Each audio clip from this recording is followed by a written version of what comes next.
नमस्कार, माझे नाव विशाखा मार्गशीर्ष पिंगोले. माझ्या शाळेचे नाव जिल्हा परिषद उच्च प्राथमिक शाळा गेवराई. मी आता 7वी मध्ये शिकते. माझा विषय आहे जीवनातील आई वडिलांचे स्थान. चूक झाली की साथ सोडणारे खूप जण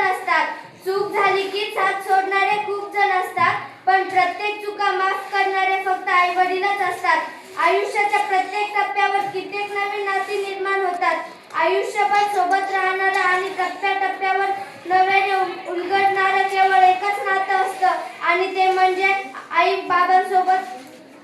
वडिलांसोबत असणारं आपलं. माझे आई बाबा म्हणजे माझ्या जीवनाचे ते दोन स्तंभ, जे माझ्या अडखळत्या रस्त्यावर माझ्या मदतीसाठी खंबीर उभे असतात.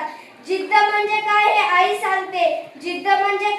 सांगते. मनातला विश्वास म्हणजे बाबा सांगतात.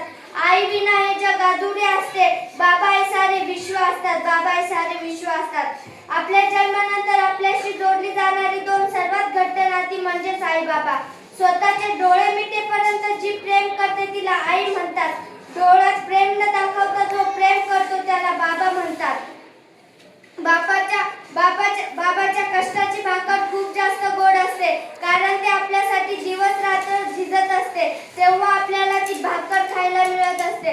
ते असे म्हणतात की जी रोजच्या जेवणाची चिंता करते ती आई, आणि जो आपल्या आयुष्यभराच्या जेवणाची तजवीज करतो तो बाप. आपल्यावर निस्वार्थी प्रेम करणारे असतात ते आई बाबा. आपण जीवनात यशस्वी व्हावे यासाठी ते आपल्यावर चांगले संस्कार करतात व योग्य ती शिकवण देतात. आईनं बनवलं बाबांनी घडवलं. आईने शब्दाची ओळख दिली, बाबांनी शब्दाचा अर्थ सजवला. आईने विचार दिले, बाबांनी स्वतंत्र दिले. आईने भक्ती शिकवली, बाबांनी वृत्ती शिकवली. आईने लढण्यासाठी शक्ती दिली, बाबांनी जिंकण्यासाठी नित्ती दिली. ज्यांच्या परिश्रमामुळे यश माझ्या हाती आहे, म्हणून तर माझी आज ओळख आहे. मोठे होत असताना एक गोष्ट नेहमी लक्षात ठेवा, आई वडिलांकडे दुर्लक्ष तर होत नाहीये ना. असं म्हणतात की आई ही दिव्याची ज्योत असते आणि त्याचा प्रकाश परिवाराला मिळावा म्हणून ज्योतीचे चटके सहन करणारा ते आपले बाबा. जगणं हे आईच्या स्वाभिमानासाठी असावं आणि जिंकणं वडिलांच्या. नात्याची दोरी नाजूक असते. डोळ्यातील भाव ही हृदयाची भाषा असते. जेव्हा विचारते भक्ती व प्रेमाचा अर्थ, तेव्हा एक बोट आईकडे असते व दुसरे बोट बाबाकडे असते. आपण लहानपणापासून मोठे होईपर्यंत आपल्यासाठी झटतात, कष्ट घेतात व आपल्या सर्व गरजा पुरवतात ते आपले आई बाबा. प्रत्येक जण स्वतःच्या आई बाबांवर प्रेम करतो. पालक हे आपल्या जीवनातले पहिले शिक्षक आहेत. ज्यांचे पालक असतात त्यांना कोणाच्याही मदतीची आवश्यकता नाही.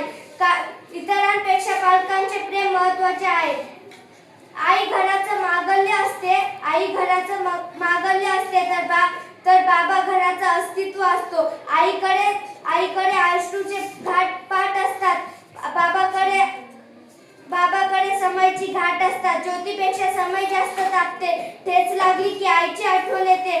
मोठी वादळे पेटवताना बाप आठवतो. मुलीच्या स्थळासाठी उंबरठे झिजवणारा बाप, घरासाठी व्यस्त धडपडणारा बाप. मुलीवर जास्त प्रेम बापाचेच असते. मुलगी बापाला जाणते.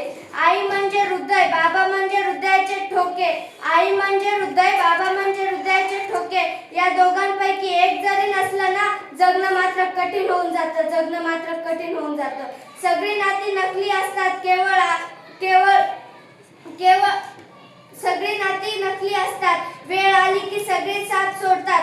पण या आयुष्यात दोनच नाती, एक आईच्या मायेचा हात आणि बापाची साथ आयुष्यभर सोबत राहतात. सात जन्मासाठी काय घ्यायचं असेल ना देवा, तर हेच आई वडील दे मला, ज्यांनी आजपर्यंत काहीच कमी पडू दिलं नाही मला. धन्यवाद.